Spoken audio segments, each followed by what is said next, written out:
আসসালামু আলাইকুম রহমতুল্লাহি ওবারাকাতুহ।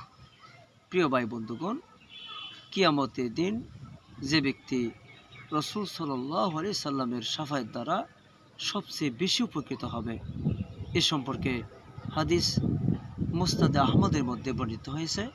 সাহাবী আবু হুরায়রা রাদিয়াল্লাহু তাআলা আনহু থেকে বর্ণিত, তিনি বলেন, একদা আমি বললাম, হে আল্লাহ রসুল সাল্লাল্লাহু আলাইহি ওয়াসাল্লাম, কিয়ামতের দিন আপনার শাফায়াত দ্বারা কোন ব্যক্তি সবচেয়ে বেশি উপকৃত হবে?